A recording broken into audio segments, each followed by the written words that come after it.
고대 사회에서 근대에 이르는 사회를 규정을 지으라면 신분 사회라는 말이 있습니다. 우리나라는 양반 계급, 이렇게 일반 계급이 있지만 외국에는 왕도 있고 영주도 있고 백작, 남작, 자작, 왕자, 공주, 그런 수많은 신분들이 영향을 미치는 사회였습니다.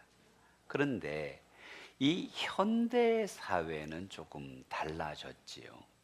실력 시대라는 표현을 씁니다. 여러분, 신분 시대 때는 어떤 개인이 갖고 있는 역량이나 어떤 능력이 존중받는 것이 아니라 가문의 배경, 태어난 신분이 더 중요했지만 지금은 누구나 실력이 있으면 인정받고 쓰임받고 존중받는 시대를 살고 있습니다. 아마 이것을 대표하는 문화가 있는데 그것은 아메리칸 드림이라는 표현을 쓸 수가 있습니다.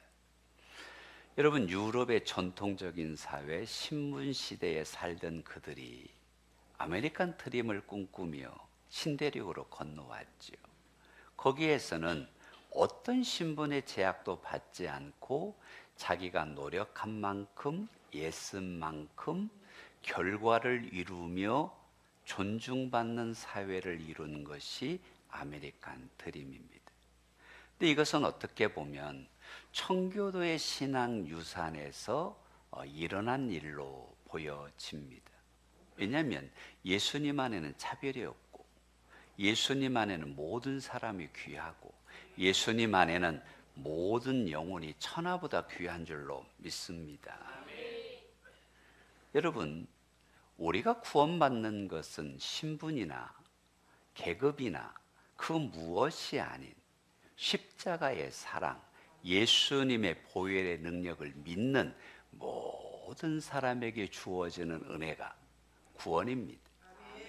이것이 복음이고 복음의 능력인 줄로 믿으시기를 바랍니다. 그래서 우리는 오직 믿음으로 구원받습니다. 믿음으로 삽니다. 할렐루야. 이것이 믿음의 가치인 것이지요. 그러면 이 땅에서 그 무엇보다도 중요한 가치는 무엇이어야 할까요? 믿음의 가치여야 합니다. 그런데 이 믿음의 가치가 번영신학에 오염되어서 하나님 앞에 영생의 초점을 두고 하나님의 나라의 상급을 두고 살아야 할 사람들이 이 땅의 번영에 관심을 갖고 자꾸 초점이 흐려지는 것을 보게 됩니다. 그러면 우리가 최고의 가치인 믿음, 하나님의 은혜 아래 살아가기 위해서 이 믿음을 새롭게 하기 위해서 첫째로 구원의 능력인 복음을 부끄러워하지 맙시다. 복음을 부끄러워하는 분도 있습니까? 라고 반문하실지 모르지만 많은 사람들이 천국을 열망하고 천국이 우리의 소망인 것을 말하지만 그 천국을 증거하는 일에는 주저함이 없지 않아 있습니다. 그런 사람을 향하여 바울이 16절에서 이렇게 말씀합니다. 내가 복음을 부끄러워하지 아니한다. 왜? 이 복음은 모든 믿는 자에게 구원을 주시는 하나님의 능력이다. 아멘. 영생을 누리는 유일한 길이 복음입니다. 복음은 구원의 능력입니다. 복음을 통해서만 영생을 얻습니다. 그런데 이 귀한 생명의 능력을 가진 사람들이 약간은 FBI 신자 생활을 합니다. 여러분, 내가 교회를 다니지만 나 예수님 믿습니다. 예수님은 나의 생명입니다. 예수님만이 구원입니다. 예수님만이 진리입니다. 표현하기를 주저합니다.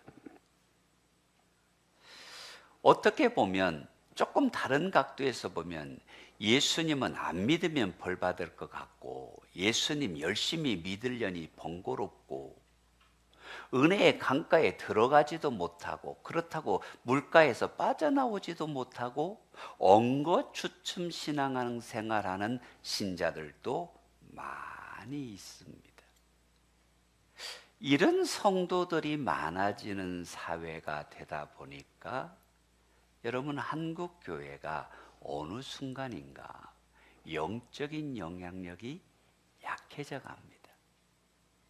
세상에 빛이 되고 소금이 되는 신자가 많으면 그 선한 영향력이 흘러갈 텐데, 보이지 않고 싶고 예수를 믿어서 천국은 가고 싶은데 주님의 능력을 잃어버린 신자들이 많아지다 보니까 세상에 하나님의 교회의 영향력이 약해져 가고 있는 것도 사실입니다.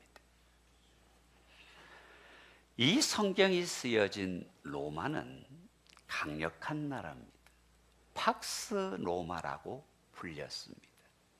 여러분, 고대 시대에 가장 영향력이 있었던 헬라 문화는 지혜를 말하는 문화였습니다. 그런데 로마는 파워, 능력의 나라였습니다. 강력한 군사력으로 세계를 점령을 했습니다.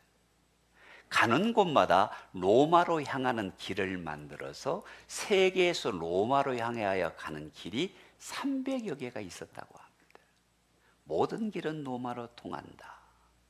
그뿐만이 아니라 가는 곳마다 콜로세움을 세우고 대중 목욕탕을 세우고 로마의 문화와 간섭과 시민권을 갖게 해서 그 영향력이 세계를 향해 흘러가는 나라였습니다.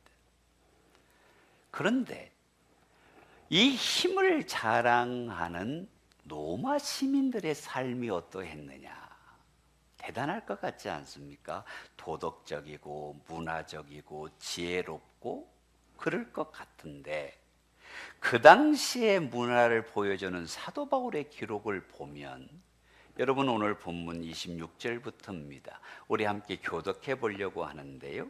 이 때문에 하나님께서 그들을 부끄러운 욕심에 내버려 두셨으니 곧 그들의 여자들도 순리대로 쓸 것을 바꾸어 영리로 쓰며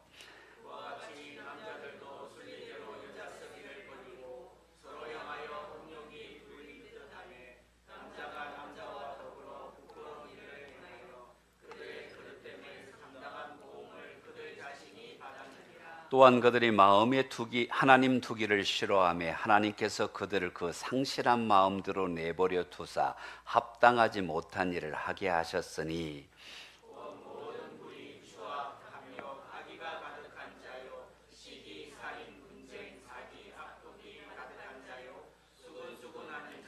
비방하는 자요, 하나님께서 미워하는 자요, 능욕하는 자요, 교만한 자요, 자랑한 자요, 악을 도모하는 자요, 부모를 거역하는 자요, 우매한 자요, 배약하는 자요, 무정한 자요, 무자비한 자라.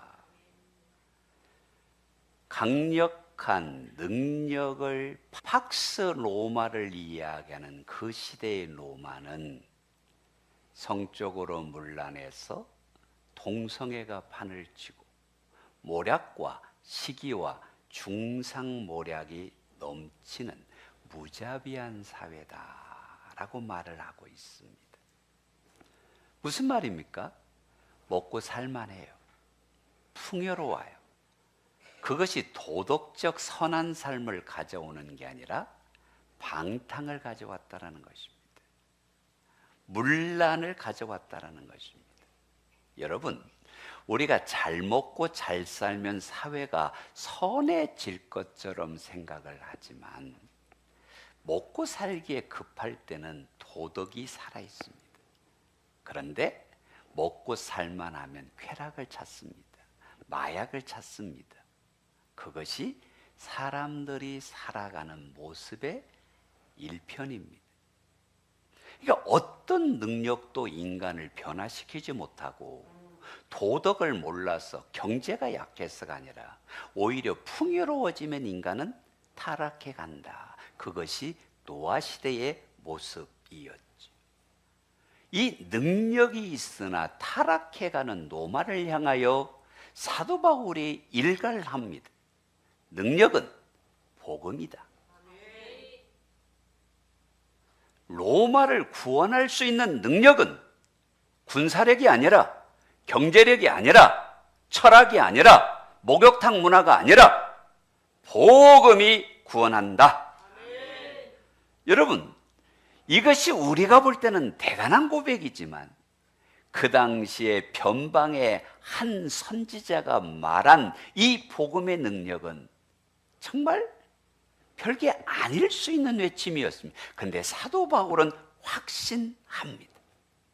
로마가 세계를 다스리지만 온 우주를 다스리시는 분은 하나님이시고, 로마의 황제가 있지만 우리를 구원할 분의 만왕의 왕은 예수님이시다.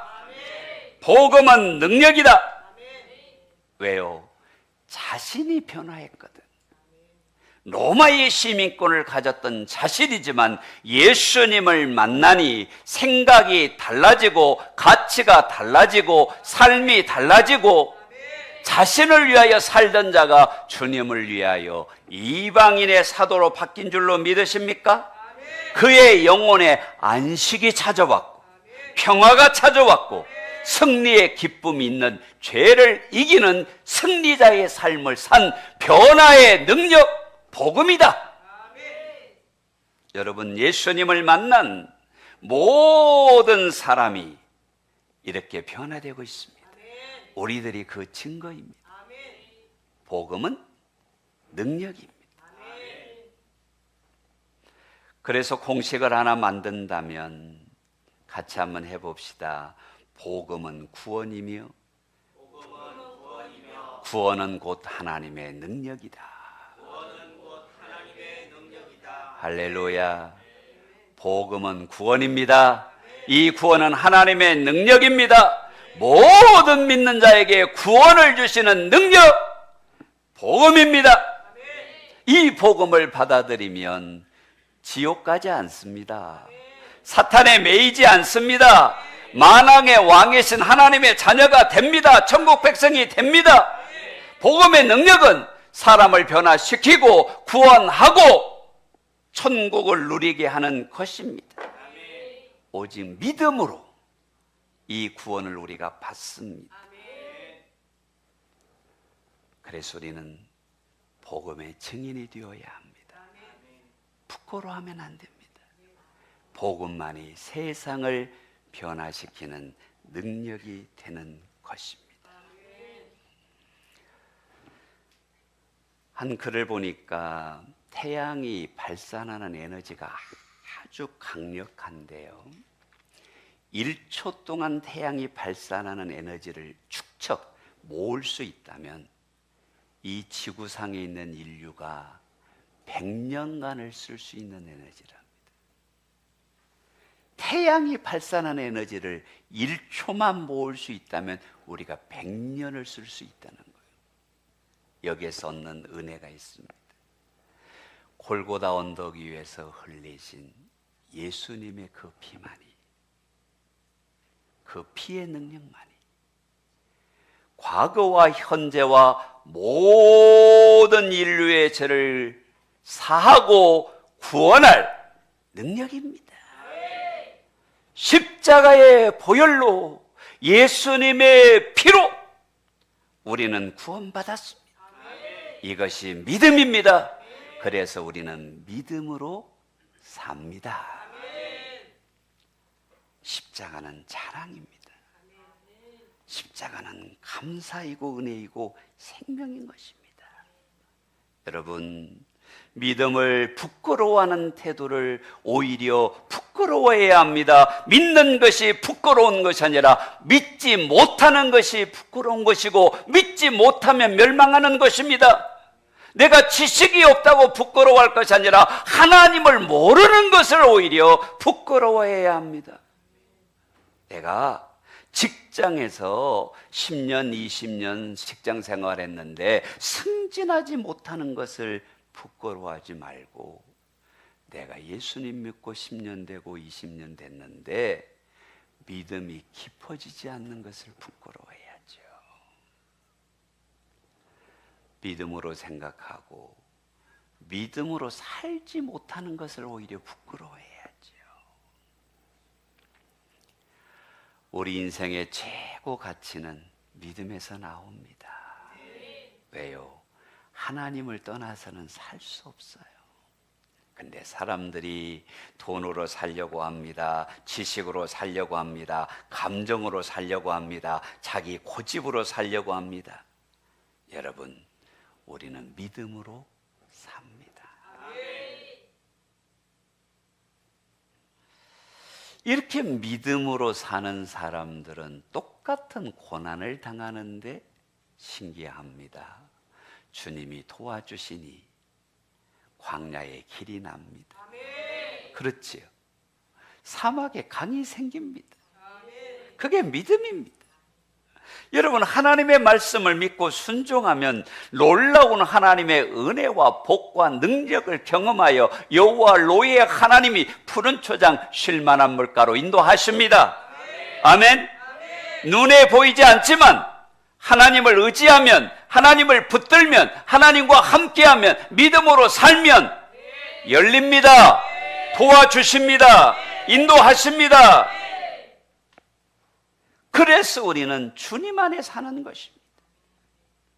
그런데 이렇게 믿음으로 살면 로마서 15장을 보니까 놀라운 은혜와 복을 말씀하시는데, 우리 함께 읽어봅시다. 소망의 하나님이 모든 기쁨과 평강을 믿음 안에서 너희에게 충만하게 하사 성령의 능력으로 소망이 넘치게 하시기를 원하노라. 아멘. 믿음 안에서 평안하다. 믿음 안에서 기쁘다. 믿음 안에서 충만하다. 믿음 안에서 넘친다. 그래서 믿음으로 살자. 이것이 복음입니다. 복음은 부끄러움이 아니라 은혜요. 생명의 능력이요. 다른 영혼을 구원할 능력이요. 이 땅의 소망이요. 생명인 줄로 믿으시기를 바랍니다. 여러분, 예수님을 믿으십니까? 그렇다면 두 번째로 구원의 능력인 복음을 자랑합시다.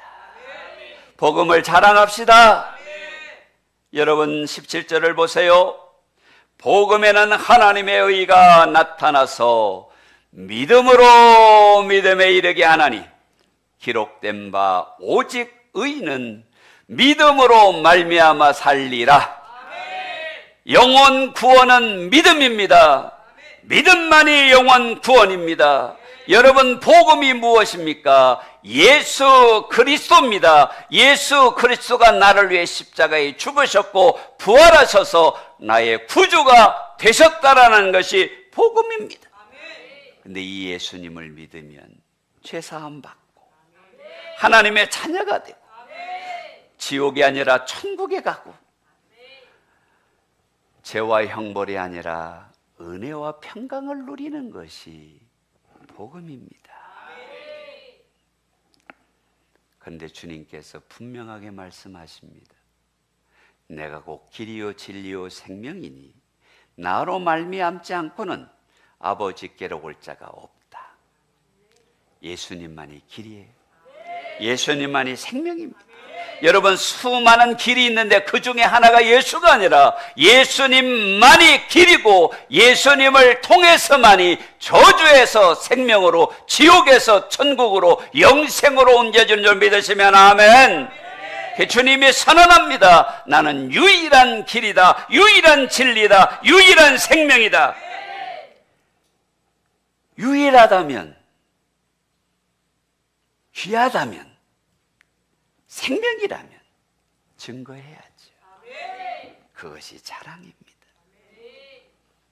근데 왜 이런 귀한 생명 보배 같은 예수님을 증거하는 일이 우리의 마음이 부담으로, 부끄러움으로 혹은 조용한 침묵으로 남아있느냐? 우리가 이 시대를 살아가고 있는 것은 포스트 모더니즘의 시대를 살고 있기 때문에 그렇습니다. 강한 진리를 주장하면 독선적이라고 이야기합니다. 예수님만이 유일한 구원이라고 말하면 기독교는 독선적이라고 말합니다. 그리고 오히려 이런 걸 사람들이 칭찬합니다. 초파일의 신부님이 절에 가서 합장하고 있는 모습. 이야, 폭이 넓다. 천주교는 폭이 넓다. 그럽니다. 성탄절에 승려가 와서 목탁을 뚝뚝뚝 두드리면 종교화합이 이루어졌다, 예수의 평화가 이루어졌다, 이딴 소리를 합니다. 그리고 그게 멋있는 것처럼 보여집니다. 그러면 우리 기독교인들은 어깨가 움츠러듭니다. 이거 뭔가 이게 좀 이 시대에 안 맞는 거 아니야? 여러분, 시대가 구원이 아닙니다. 시대가 능력이 아닙니다. 사람들의 생각이 구원의 능력이 아닙니다. 로마 시대에도 복음이 능력이었고 이 시대에도 예수님만이 구원입니다. 사람들에게 위축되지 말고, 환경에 위축되지 말고, 생명 되신 예수님 자랑하세요. 증거하세요. 저는 천주교를 인정해요. 불교도 인정합니다. 그런데 구원은 예수님밖에 없습니다. 그게 진리입니다. 여러분, 많은 종교가 있지만 다 천국 가는 길이 있다. 성경은 거짓이라고 말합니다. 구원은 오직 예수님 안에 있습니다. 이게 복음입니다. 예수님 위에 천하 어떤 이름도 구원받을 이름이 없다? 믿으십니까? 예수님만이 생명인 걸 믿으십니까? 고백하시지요. 그러면 그 예수님을 자랑합시다. 증거합시다. 때를 얻든지 못 얻든지 주님의 복음을 증거하는 일에 우리의 생명을 걸어야 합니다. 요한계시록을 보면 또 우리 형제들이 어린 양의 피와 자기들이 증언하는 말씀으로써 그를 이겼으니 그들은 죽기까지 자기들의 생명을 아끼지 아니하였도다. 예수님이 우리를 위하여 생명 버리셨고 누군가 복음을 들은 그가 또 생명을 낳기 위하여 자기의 생명을 버려 복음을 전했기에 오늘 우리가 예배자가 된 것이지. 내가 주님을 만난 것이고 내가 영생의 복을 누리는 것이고 이렇게 주님을 높이며 사는 축복을 누리는 것이지. 그렇다면 우리도 하나님의 복음 들고 전하는 자가 되고 외치는 자가 되고 인도하는 자가 되기를 주님의 이름으로 축복합니다. 근데 우리는 너무 이 생명의 복음에 대하여 관대하다고 할까요? 언젠가는 되겠지라는 막연한 생각을 갖고 있다고 할까요? 이 생명의 시급성, 복음의 위대함을 놓치고 살 때가 많은데 데이비드 플랫이 쓴 레디컬이라는 책에 나오는 내용인데요. 그 안에 존 패튼 목사님의 일대기가 있습니다.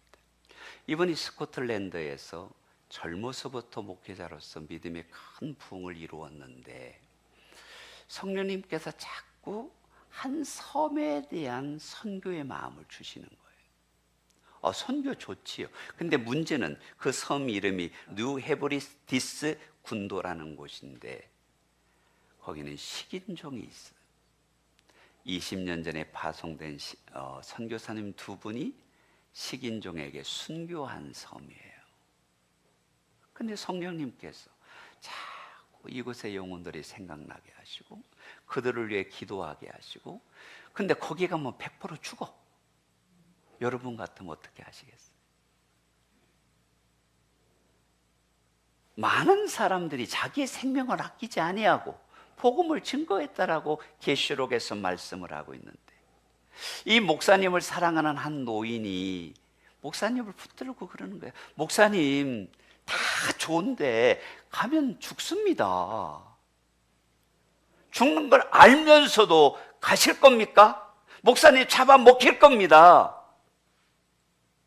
야, 내가 패튼 목사님이라면 어떻게 했을까요? 근데 이 목사님이 정말 위대한 고백을 합니다. 딕슨 씨 모자나 선생님도 가진 것을 모두 남겨둔 채 무덤에 들어가게 될 것입니다. 무덤에 들어가면 벌레들이 선생님의 죽음을 뜯어먹겠지요. 주님을 섬기다가 죽는다면 벌레가 먹든 식인종이 먹든 무슨 상관이 있겠습니까?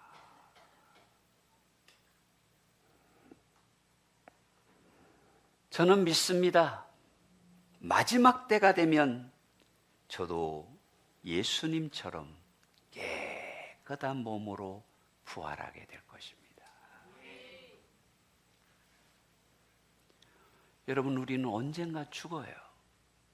죽으면 흙으로 돌아갑니다. 근데 이 패튼 목사님 마음속에는 복음 전하다가 식인종에게 뜯어먹히면 그건 순교고, 그래도 나는 부활할 것이기 때문에 복음 들고 생명의 길을 가겠다는 고백이잖아요. 실제로 목사님의 부인과 아이는 일찍 죽습니다. 수많은 생명의 위험이 있었지만 이분이 그곳에서 복음을 전해서, 여러분, 그 섬은 복음의 섬으로 바뀝니다. 누군가 생명을 걸었기에, 누군가 예수님의 복음만이 생명이고 능력이고 구원인 걸 증거했기에 그 땅에 하나님의 은혜가 임했습니다. 조선 땅은 수많은 선교사님들의 피, 순교자들의 피가 오늘 우리를 이 자리에 있게 하지 않습니까?